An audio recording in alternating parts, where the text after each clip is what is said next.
동방의 블록체인 기반 패션 비즈니스 스터디 그룹 동방불패입니다. 오늘 그 이진우 우리 CD님이라고 표현하는 게 맞는지 뭐라고 표현하는 게 좋죠? 그 호칭을 편하게.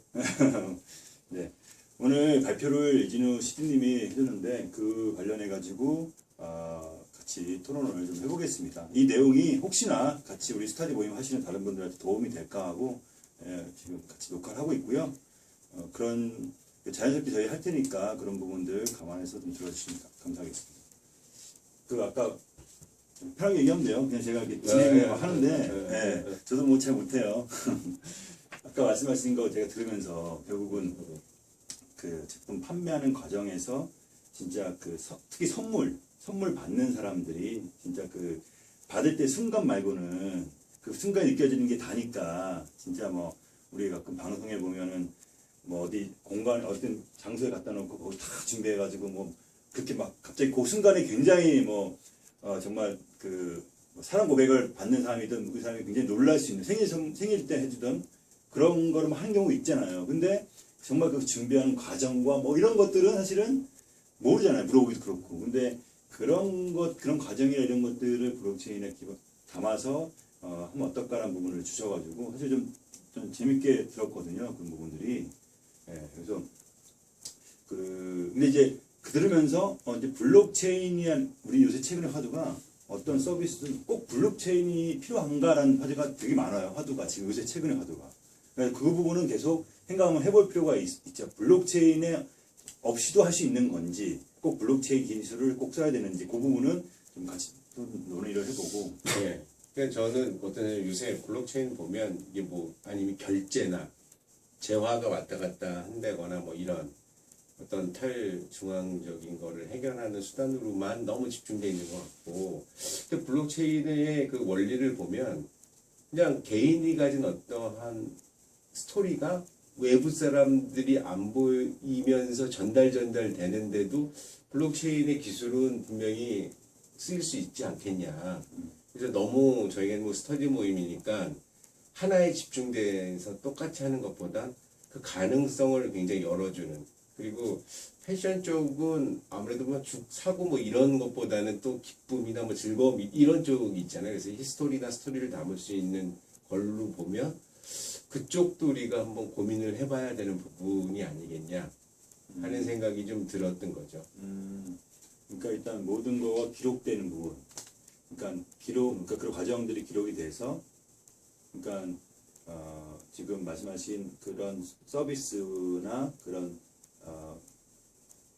커머스 영역이긴 한데 커머스 영역에 구매가 결정되기 전 단계 과정을 좀 어쨌든 그게 가장 중요한 포인트잖아요 지금. 그렇죠? 그 부분이 앞단이 우리 보통 이제 누군가 구매를 자기가 하는 거고 자기가 사용하든 뭐 누구 선물을 구매하는 거에 초점 맞춰야 되는데, 여기서 구매하기 전 단계, 특히 선물 받는 경우 제3자가 구매 당사자가 아닌 다른 사람이 그 제품의 효용성을 느끼는 경우 그 사람이 뭔가 더 느낄 수 있도록, 아니면 아까 이제 놀이공원도 말씀하셨지만 놀이공원 가기 전까지 당사자가 놀이공원 가기 전까지 어떤 그 사람에 대한 어떤 취향이라든지 뭐 이런 것들이 그걸 파악하게 한 다음에 막상 그거를 혜택 받을 때 그게 반영이 되도록. 그래서 우리가 보면 이렇잖아요. 그러니까 블록체인을 지금 현재 쓰여져 있는 걸 보면 생산자가 생산해 놓은 어떤 물건을 돈 주고 멀리서 바꿀 때 그 과정에서 보증해 주는 화폐 대신 뭐 이런 기능에 되게 중점적인데, 어떤 물건들 뭐 패션이 되는 것들은 여자들 같은 게 보면 이렇게 사는 과정이 재밌는 거예요. 사실은 사는 과정이 더 즐겁고 재밌는데 그 사는 과정에 대해서는 블록체인 뭔가 보장장치 같은 것들이 없으니까, 그러니까 오프라인으로 갈 수밖에 없는 게 내가 입어보고 사고 거기 가서 입어보면서 느끼는 뭐 이런 거에서 뭐 자기 가게 안에서 이루어진 일이니까 뭐 맘대로 입어봐 이렇게 되는 건데, 사실은 어느 업자든지 물건을 보내고 뭐 입어보게 하고 즐겁게 뭐 이것저것 대보게 하고 싶은데 그거에 대해서 다 페이도 사전 페이도 어려운 걸 테고, 또 하나는 그런 부분에 있어서 생산자나 소비자나 서로 책임을 지게 서로 보증하면 되는 거면 그 기본적인 많은 사람들에 의해서 보증이 블록체인의 기본적인 속성이라면 그거는 분명히 어떠한 사는 과정의 설렘이나 과정의 행복을 블록체인으로 인해서 좀 뭔가 이렇게 안정적이고 좀 즐길 수 있게 하는 역할도 되지 않겠냐 이런 생각을 하는 거죠. 빅토리님 뭐 네. 뭐. 네, 결국엔 좀 큐레이션이잖아요. 그렇죠. 큐레이션은 빅데이터 기반의 큐레이션을 하는 건데 빅데이터를 모으고 이걸 가지고 서비스를 하려고 하면 비용도 많이 들고 그다음 관리 비용도 있고 그거에 대한 이제 뭐랄까 그렇지 않습니까? 근데 이게 탈중앙화된 어쨌든 이거를 이 블록체인을 써야 되는 건 결국엔 탈중앙화이니까 이 빅데이터도 결국에는 선점하고만 있는 게 아니라 뿌려져 있는 빅데이터 이런 블록체인 플랫폼에 들어와서 이제 쫙 펴져 있는 그 중에서 이제 필요한 정보를 큐레이션 해가지고 이제 주얼리 쪽으로 선물 쪽으로 이제 쓰면 될 것 같다는 생각이 쭉 들었었고요. 그게 이 블록체인이 왜 써야 되냐는 고민해야 된다 그러면 그게 이제 그렇죠.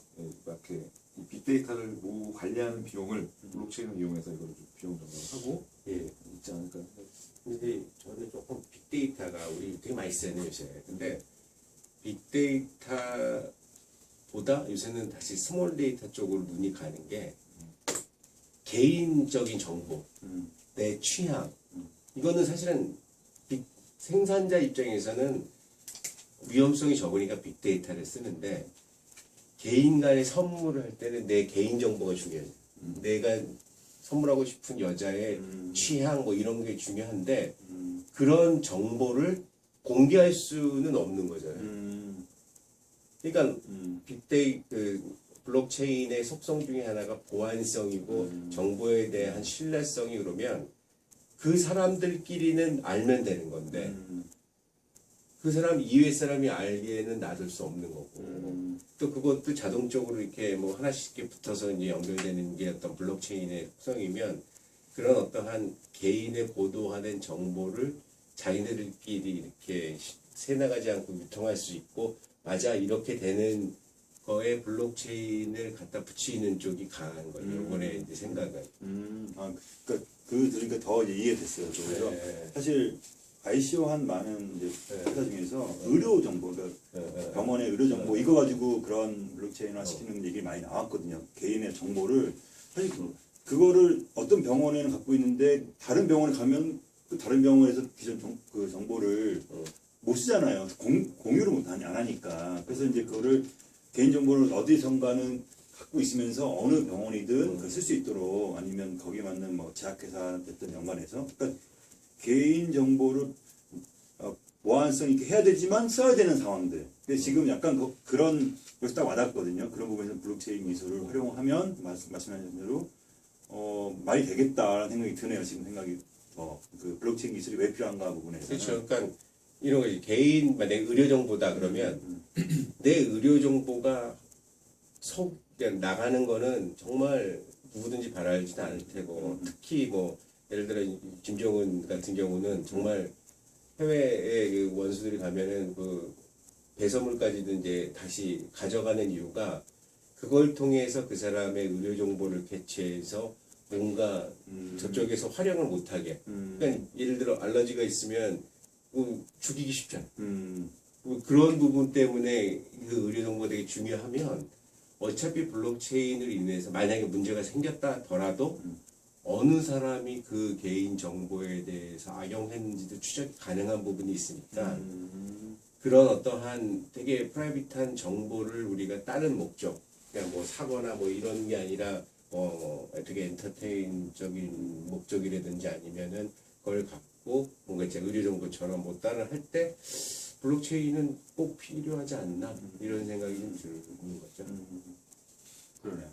사실 저도 아까 이제 말씀해 주신 것 중에 사실 또 하나 저도 포인트로 왔던 거는 뭐냐면 저도 이제 워낙 유통, 판매 뭐 이런 걸 많이 하다 보니까 사실은 이제 선물이라는 이 시장, 네, 선물해주는 네, 시장은 네, 사실은 네, 신경을 안 써요. 사실은 누군가가 구매하는 시점에서 그걸 자기가 사용하든 누구를 위해서 사던 구매하는 시점의 구매자 중심으로만 생각하는 거예요. 근데 정말 많은 사람 중에 자기가 직접 사용하기 위해서 뭔가 그러니까 구매하는 사람도 있지만 많은 부분이 선물 정말 우리 옷도 그래요. 선물하기 위해서. 근데 막상 선물하려면 아시겠지만 매장에 누가 여자분이 뭐 남자친구나 아니면 남편 걸 샀든 아니면 뭐 남자분이 여자 걸 사더라도 마찬가지로 우리 매장에서 판매하시는 분들한테 물어봐요.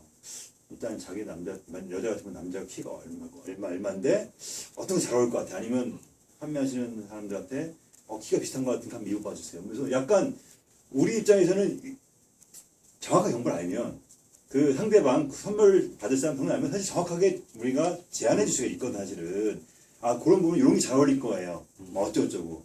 근데 대략적으로 그분이 얘기하는 키예요. 뭐 대충 이래요. 맞을 것 같아. 이래가지고 우리가 추천해 주거든요. 근데 지금 말씀하신 게 이제 온라인상에서도 기본적으로 선물 받을 사람이 자연스럽게 자기가 내가 선물 누가 해줄 거니까 그 중에 골라봐는 아니잖아요. 이거는 그냥 대놓고도 할 수 있겠지만 이 중에서 골라봐 마음이 아니라 자연스럽게 내가 관심 있게 보고 본 건데 반영이 돼서 자연스럽게 진짜 원하는 제품을 선물 받을 수 있게 해주는 거죠. 너무 좋다 생각이 들거든요. 그러니까 어떻게 보면 블록체인을 이제 아까도 말씀하셨지만 탈중앙화된 거를 좀 탈중앙화 시키는 거잖아요. 중앙화된 걸. 그러니까 결론적으로 오프라인 매장이 갖는 중앙화는 그 안에서는 자유로울 수 있는데 그 밖에서는 그걸 못 누리는 거잖아요. 그것도 같은 걸로 보면 매장 안에서 자기가 만약에 입어보고 싶은 옷을 입어보는 거 하고 집에서 맘대로 그 새 옷을 이렇게도 입어보고 저렇게 어느 게 더 즐겁겠냐. 그러면 분명히 매장까지 가야 되고 거기에서 또 기다려서 피팅룸 앞에 서 있어야 되고 자유스럽게 입어보지도 못하고 뭐 이러는 거를 집에서도 자유스럽게 입어보는데 그 수에 대해서 그 파는 사람의 로스도 좀 줄여주고 또 분실이나 파손 이런 좀 걱정도 좀 덜어주는 부분으로 사용할 수 있지 않을까 뭐 이런 내용인 거죠. 주된 거는.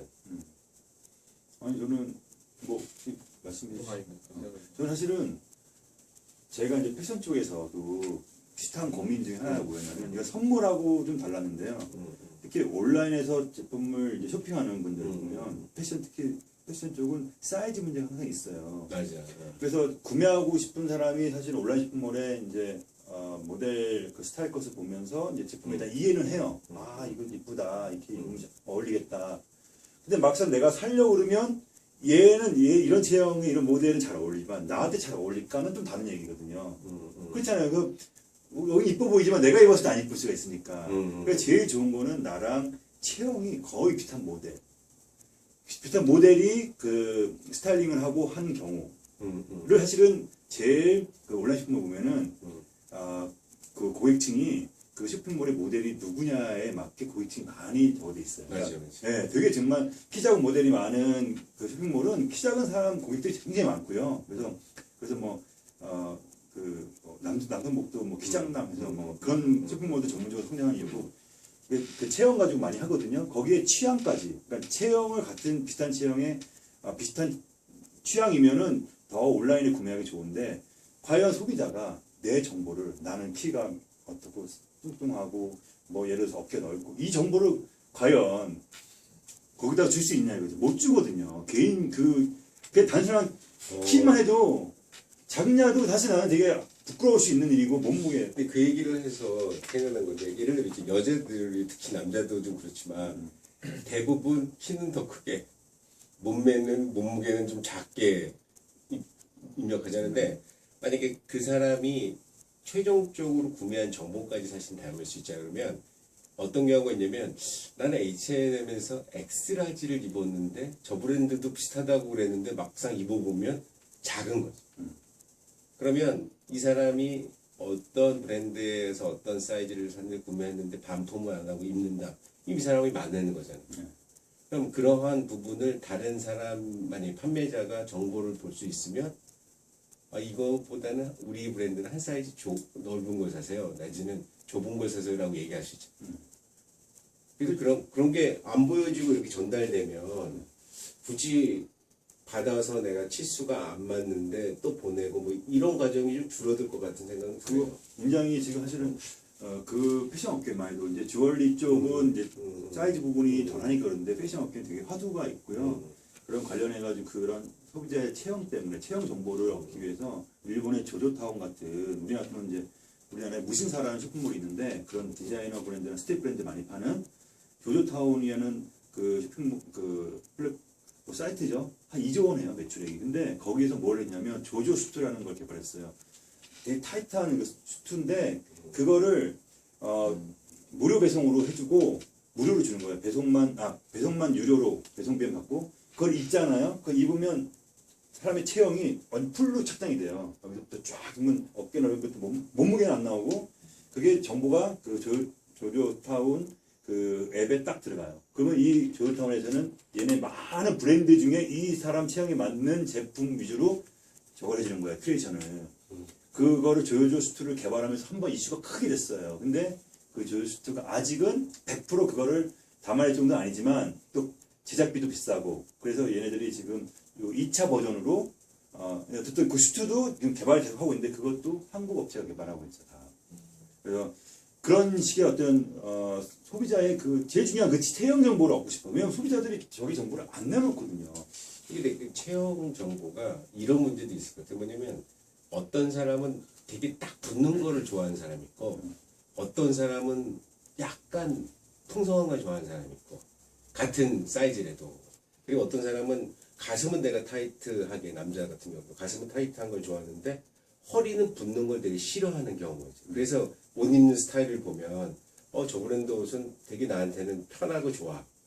뭐 같은 사이즈인데 되게 싫어. 뭐 이런 경우가 있잖아요. 그래서 아까 이제 뭐 미리 공지하신 것처럼 그 스핀 프로토콜도 결국에는 끝까지 산 거를 통해서 이 사람의 확신을 주는 그런 과정이면 이 체형 정보도 그 사람이 물건을 구매한 거에 따라서 여러 개가 쌓이면은 이제 아까 말씀하신 것처럼 빅데이터처럼 그걸 통해서 추론이 가능한 거죠. 그렇죠. 인공지능 뭐 얘기 많이 하는데 이 사람이 이 폭에서부터 이 폭까지 입은 걸 보면 이 사람의 사이즈는 허리는 몇일 거고 키는 어떻게 될 거고 뭐 이런 게 있잖아요. 그러면 그랬는데도 계속 사는 거 보면 이 사람은 약간 느슨한 걸 좋아하는 사람이겠구나. 이래서 이제 그 사람한테는 피트한 거 대신에 느슨한 쪽을 좀 해주고 이러면 사실 가봉이라는 게 그렇잖아요. 체형을 몰라서 그러는 게 아니라 만들었는데 가봉하면서 편하세요? 뭐 이런 걸 물어보는 것처럼 그런 것들이 되게 이 정보가 공개되지 않고 이 블록체인화 되면 굉장히 이렇게 진짜 아까 얘기하신 대로 큐레이션 부분이 강할 수도 있겠네요. 그 부분이 사실 앞으로 패션 유통에서 그 부분이 블록체인화 시켜서 풀리면 굉장히 다시 마켓이 변동이 있어요. 왜냐면 그 말씀하신 것 중에 사실은 저는 이제 패션을 오래 하면서 많은 소비자들을 상대하면서 옷을 만들어 해보면 느끼잖아요. 사실은 사람이 체형이 비슷하잖아요. 비슷하게 스타일이 비슷해요. 왜냐면 본인들이 본인 체형을 고려해서 다 옷을 입다 보면은 어떻게 입는 게 가장 잘 어울리고 어떤 단점을 보완하고 이게 다 비슷해요. 같은 체형인 경우. 그렇기 때문에 같은 체형인 사람들은요 서로가 사실은 굉장히 공감할 수 있는 스타일링을 할 수가 있어요. 그래서 아까 이제 말씀하실 때 사람들이 뭘 샀는지를 보면 할 수 있다고도 있는데 그것도 있지만 같은 어떤 체형이면 알면 이 체형은 이렇게 입으면 좋아를 사실은 같은 체형인 사람들이 거꾸로 제안할 수 있거든요. 그러면 더 정확하게 판매하는 입장에서 구매자들의 그 체형 정보를 알면 정확하게 제안을 해줄 수 있는 거예요. 구매를 하기 전에 아까도 구매하기 전에 뭔가의 과정에서 하듯이 똑같이 구매한 다음에 정보를 누적한 건 당연히 있겠지만 그 전 단계에서도 이미 이런 체형은 이런 걸 입으면 잘 어울리더라를 제안하시고 그거를 이제 우리가 보면 이제 스틸컷으로 그동안 온라인 쇼핑몰 스틸컷으로 쫙 보여주잖아요. 같은 체형인 사람은 이렇게 입고 저렇게 입고 저렇게 입고 우리가 보면서 이렇게 입어도 되겠고 저기도 입어도 잘 어울리고 이건 느끼잖아요. 근데 항상 기존 온라인 쇼핑몰은 다른 체형인 사람들이 이렇게 입고 저렇게 입다 보니 내가 나한테는 어울릴까? 나한테는 이러는 거지. 같은 체형이면은 그게 커버가 된다는 거죠. 그걸 특히나 또 요새는 동영상을 또 하잖아요. 컨텐츠를 보여주는 방법이. 그래서 방법적으로는 그것들을 다 풀어갈 수 있기 때문에 사실 되게 사실 저는 이제 그 체형 정보를 어떻게 확보할 것에 관심이 되게 많은데 그런 것도 있잖아요. 그러니까 이런 게 있는 거예요. 그러니까 옷을 만드는 회사 입장에서 디자인을 공개를 하진 않잖아요. 완전 공개는 안 하고 이렇게 뭐 예를 들어 여기 치수를 우리는 다른 데보다 뭐 예를 들어 미디를 5mm 정도 더 넣으니까 더 멋져지더라 뭐 이런 자기만의 디자인 치수 이런 거는 공개를 안 하잖아요. 그 공개는 네. 뭐 일부 소비자도 안 하긴 하는데요. 네. 사실 옷을 디자인하다가 보면 치수 어떻게 어쩌고는 다 이유가 있어야 되잖아요. 원래가 네. 이유가 없어요. 이거 만들면 네. 왜냐면 만들 때 누가 어느 체형이 입을지를 생각하고 만드는 게 아니고 디자인을 해서 기본적으로 우리가 뭐 기준을 어떤 브랜드는 남자면 175에 뭐 몸무게 60을 우리는 기준점 뭐 미디움 기준점을 잡아. 그런 체형 갖고 있는 모델이 피팅 모델을 해요. 그 피팅 모델 기준으로 우리 미디움이야. 그럼 이거보다 한 치수 위로 나아지고 한 치수는 스몰이야. 거기서 맞게 치수를 임의로 사실은 하지. 사실 그 어떤 말대로 어떤 개인의 어떤 스몰 데이터 기준으로 그 어떤 사람이 이거 잘 어울릴까까지는 할 수가 없는 거예요. 옷을 만들면서. 그래서 사실 맞춤복이라는 게 원래는 맞춤복이 스몰 데이터잖아요. 그 취향에 딱 맞게 체형에 고려해서 맞춤복을 해준 거잖아요. 그 맞춤복 시장이 중요한 건 가격적인 것 때문에. 그것 때문에 그 확장성이 없는데 그 맞춤복을 블록체인을 응용해서 결국은 대중적으로 할 수 있게 만드는 게 아마 이제 지금 오늘 이런 얘기 내용이 그런 내용인 것 같아요. 그렇죠. 지금 나는 얘기인데 그러니까 궁금한 게 그래서 물어본 것보다는 같은 체형의 같은 모델 입은 거는 늘 입었던 스타일로 그것을 하면 되는데 사람들이 되게 다른 옷을 입고 싶어 할 때가 이제 되게 막 오버사이즈가 입고 싶어 하는데 가서 오버사이즈를 입으면 널찍하긴 한데 내가 생각했던 그 핏이 안 나오는 부분을 이거는 이제 유저 입장에서 네. 고객 입장에서 이게 왜 그럴까? 사이즈는 다 커서 통으로 되는데 모델이 입었을 때는 그 핏이 나오는데 나는 안 나오지 이런 궁금증이 있잖아요 사실은. 그러니까 네. 내가 같은 체형 왜냐면 같은 체형이 그런 스타일을 입어주면 되거든요. 지금 같은 체형이 어떤 한 스타일만 입는다고 이제 우리가 가정한 게 아니라 같은 체형이 얼마나 많은 사람이 같은 체형 입겠어요. 그 사람들이 다양하게 입잖아요. 그런 스타일 정보도 사실은 공유할 수도 있을 뿐만 아니라 그러면 이 사람은 이렇게 펑펑하지만 같은 체형인데 이 사람은 좁게 입고 그걸 다 우리가 서로가 볼 수 있다면 사실 학습이 되는 거예요. 패션 스타일링도 학습이거든요. 길 가면서 보면서 나랑 비슷한 체형인 사람 아니면 비슷하게 입는 사람들 보면서 학습하고 입어보면서 학습이 되는 거거든. 그래서 저는 체형을 알면 체형끼리 묶어주면 그 안에 사실은 그런 것들이 다 된다고 생각하거든요. 근데 체형 정보를 어떻게 알 거냐의 문제가 있었거든 그동안. 그러면 진짜 체형에 단점이 있다고 생각한다면 그거를 내가 다 키도 좋고 하는데 똥배가 나왔어. 똥배 나왔다고 하기가 좀 어렵잖아. 그런 식인 거지. 아니면 다 좋은데. 그것도 체형이 똑같은 체형이란 있을 수 없죠. 그건 비슷한데 이 비슷한 체형인데 거기에서도 오묘한 차이가 또 사실은 좀 나는 부분이 있잖아요 사실은. 그래서 저도 궁금해요. 그게 비슷한 체형이 얼마나 있을지. 구매 전 데이터랑 구매 후 데이터가 뭐져야 돼요? 하드웨어 데이터랑 소프트웨어가 합쳐야 되거든요. 그냥 스몰 데이터를 만들기 위해서 빅데이터가 필요한 거거든요. 그래서 지금 하시는 건 주얼리도 보면 이 목걸이 기장에 대한 사람 목 두껍지만 이에 대한 기장 하잖아요. 기장도 하거든요. 이 줄이는 것도 하고 큐빅에 박힌 색깔, 그다음에 그 크기, 뭐 세 개가 있으면 이거 어디에다 큐빅 박아가지고 아니면 다 민자로 한다든지 있더라고요 다. 그 개인적인 소프트웨어 아니면 같은 그 쇼케이스에서 골랐을 때 난 이걸 할 건데 여기서 이제 베리에이션 되는 것들이 들어간 다음에 그 다음에 한 2주 후에 나오고 다 옷도. 그러니까 저희는 그런 거죠. 그러니까 일반 어떤 수치나 과학적인 데이터를 이용해서 이 사람은 이러이러하고 같은 체형이고 늘 이런 사람들이 했으니까 이 옷을 입으면 될 텐데 항상 문제는 뭐냐면 그래서 정확히 예측됐다고 해서 줘도 이 사람 난 아닌데 뭐 이런 게 사실은 개인의 심리적인 취향인 거잖아요. 근데 그 심리적인 취향은 굉장히 되게 뭔가 이렇게 프라이빗한 거라서 그게 오픈되거나 그걸 알기 위해 모든 마케팅이 조사 같은 게 사실 그런 거잖아요. 외형적으로 객관화된 수치를 몰라서 우리가 뭐 FGI를 한다든가 FGD를 한다든가 그 사람들 심층 인터뷰를 하는 게 아니라 그 사람의 인사이트를 모르니까 그러니까 자기는 되게 편하다 어떤다 근데 그거 인사이트는 그 사람의 어떠한 일상이나 이렇게 생활하거나 어떤 패턴이나 개인적인 거에서 나오는데 그 자료를 사실 얻고 싶은데 그러려면 추적해야 되거나 관찰해야 되거나 이건 못하는 거잖아요. 그래서 그런 부분에 있어서 블록체인이 어느 정도 기여할 수 있는지 부분이 저는 이제 사실 궁금한 거예요.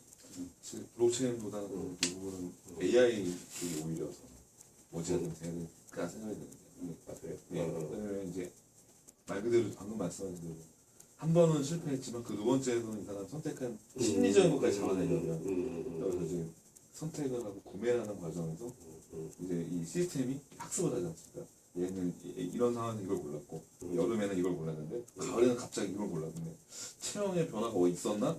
라고 하는 그거에 이제 이렇게 AI 하는 부분에 있어서 이제 데이터 그 추적해야 되는 값을 넣어야 되겠지만 이 그런 일련의 과정들 그 사람이 서비스 이용을 하면서 선택을 했던 그런 판단점을 얘가 AI에서 그거를 좀 이게 AI도 데이터가 있어야 되는데 있어야 되죠.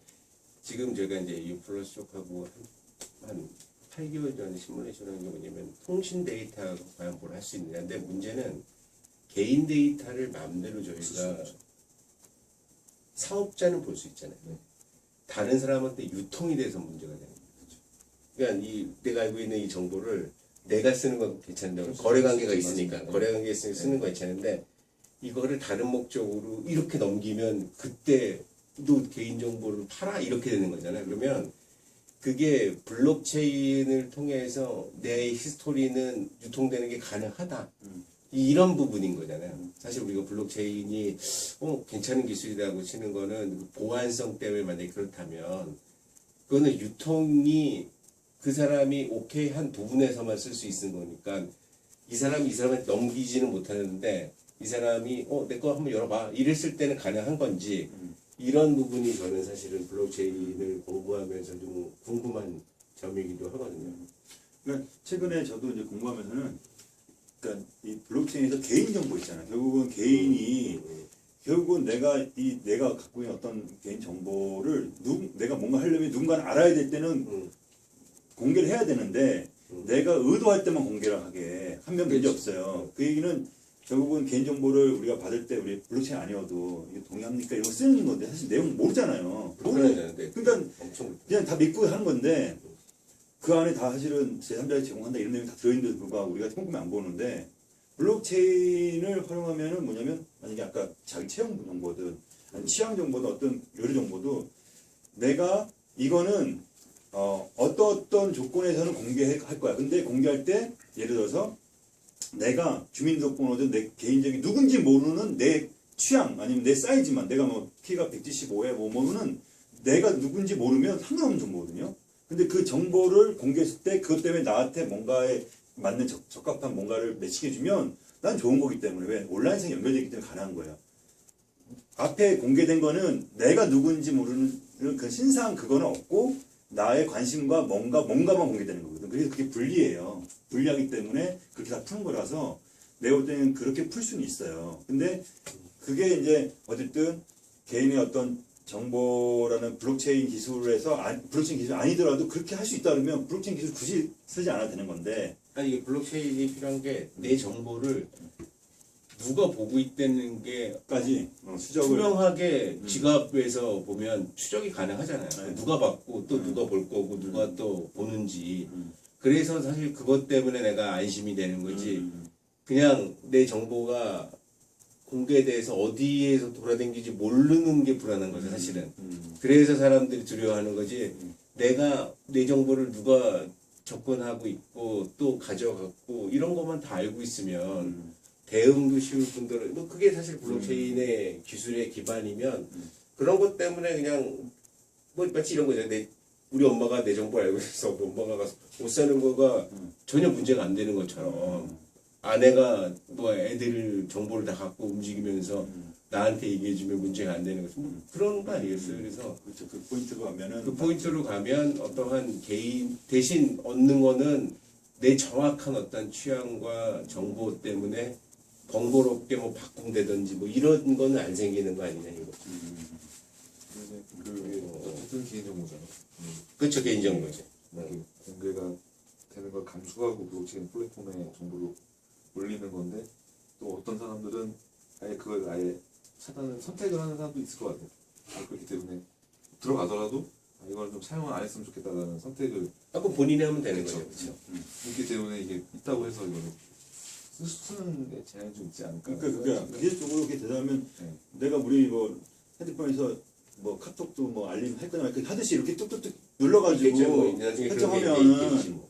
그래서 그 여기 보상 시스템 얘기가 그잖아요. 개인들한테 이걸 더 많이 네, 정보를 확인하려고 해주면 리워드를 해주겠다 자꾸 이제 해서 개인이 그래 이거 뭐 알면 뭐 어때? 나 그 대신 내가 여기서 리워드 받아가지고 그렇죠. 내가 뭐 이렇게 만드는 거거든 지금 리워드 시스템까지 들어가니까 보통은 아무리 좋은 의미를 갖고 있어도 개인들한테 정보를 공개하면 너도 어쩌고 해봐 일단 반응이 이럴 수 있잖아요. 근데 야 돈을 줘 아니면 뭐 뭔가 보상을 해줘 그러면 그때 생각해보거든. 아 여기까지는 내가 숨기고 요거는 내가 오픈할래. 개인마다 차이가 있겠지만. 공개 레벨에 따라서 뭐 네. 근데 차이가 리워드도 문제가 이런 문제가 생길 거야. 그러니까 내가 그쪽하고 공개를 해서 나는 보상을 받겠는데 내가 생각한 공개 범위와 그들이 그거를 가져다가 쓰는 범위랑 만약에 다른데든지. 레벨 차이가 좀 있죠. 보상의 크기를 근데 그 레벨 차이라는 게 이 법적인 게 그렇잖아요. 항상 유권 해석이 다른 거고 레벨에서 굉장히 디테일한 것까지를 지칭할 수는 없을 것 같아요. 일단은 뭐 그런 쪽으로 이제 국권에서 지금 블록체인 쪽이 그 백서들 보면 그런 거를 가지고 한 데가 몇 군데 있어요. 내가 읽어보면 지금 우리가 고민하고 있는 거 다 고민해서 이제 그런 쪽으로 푸는 데는 있어요. 제가 볼 때는 그건 가능하다고 봐요. 이미 그거는 뭐 이렇게 플랫폼 개발해 보면 앱을 개발해 보면 기술적으로도 그런 정도는 명확하게 정의를 내릴 수가 있거든요. 근데 정의 못 내는 혹시나 어떤 영역이 이제 분쟁의 소지가 있는 영역, 그거에 대한 고민을 해보면 되죠. 과연 개인정보에서 어떤 부분이 정말 명확하게 정의내기 힘들어가지고 이제 생길 것인가, 그거는 고민해보면 되죠. 그게 아이템에 따라 다르겠죠. 이렇게 이런 쪽 아이템을 하는 경우는 큰 게 없어요. 의료 정보는 다르어요. 의료 정보나 이런 쪽은 민감할 수 있잖아요. 아까 잘못하면 그 사람 죽이려면 죽일 수도 있는 건데 이거는 피해를 봐봐야 이게 뭐 이런 물건을 구매하고 이런 쪽은 취향은 제 얘기를 뭐냐면 정보를 내가 오케이 한다고 해서 그 정보를 그냥 블록체인 없이 주는 거는 위험하니 블록체인이 그런 경우에도 굉장히 필요할 것이다를 얘기하고 있거든요. 네. 그래서 정말 난 리워드 받고 쓰는데 내 정보가 진짜 어디까지 가고 있는지는 투명성 있게 확인할 수는 있어야지 그 리워드 시스템조차도 굉장히 활성화될 것이다. 이런 얘기를 하고 싶은 거죠. 네. 그러니까 그냥 맞아 내가 이름 가리고 할 텐데 내용 좀 써 이런 것보다는 훨씬 사람들이 언제나 필요할 때 확인하고 싶을 때 확인할 수 있으니 그 마치 택배 이것처럼 그냥 훨씬 더 리워드를 편하게 많이 할 수도 있을 것 같다. 기록되고 트래킹 되기 때문에 안심이라는 거죠. 말씀하신 대로. 그렇죠. 그게 되기 때문에 블록체인은 기술로 쓴 그런 뭐 앱이든 그런 서비스를 이용하면은 내가 다 안 들어보지만 아마도 당연하게 이렇게 되니까 할 수 있어라는 게 안심이고 사실 들어가서 보겠어요. 다 일일이 그걸 언제 듣지만 안 보는데 그게 이제 기본이니까 그 소비자 입장에서도 오케이 하시기 더 쉽다는 거죠. 그렇죠. 그런 거 있잖아요. 왜 내 얘기 좀 기사화해서 아니면 뭐 드라마에서 갖다 써도 되겠어요. 그래서 기사화해서 했는데 갑자기 이상한 쪽으로 막 기사화돼서 뭐 이런 경우가 있단 말이에요. 그러니까 그런 거나 비슷하지 않겠냐 하는 거죠. 그래서 어쨌든 오늘 금방 말씀하신 부분에서 저는 제일 포인트가 구매하기 전 단계, 구매하기 전 단계, 그게 선물용이든 아니면 본인이 구매하더라도 구매하기 전 단계에 뭔가 이 블록체인 기술을 활용해서 구매하는 제품이 좀 더 그러니까 사용자한테 최적화된 제품을 매칭시켜서 크리에이션 해줄 수 있는 어떤 방법적인 부분, 그 부분에서 활용을 해서 할 수 있겠다. 그러려면 개인이 어떤 자기 정보를 블록체인에 올려야 되고 그게 이제 보안이라는 게 사실 된다는 걸 안심해야 또 뭐 그렇게 풀면 되겠다라는 부분 같아요. 재밌는 것 같아요. 어쨌든 저도 옛날에 고민했던 영역이기도 한데 오늘 좀 내용이 비슷하게 나와서 다시 한번 상기하면서 생각을 했는데 요거는 여기까지 토론을 하겠습니다.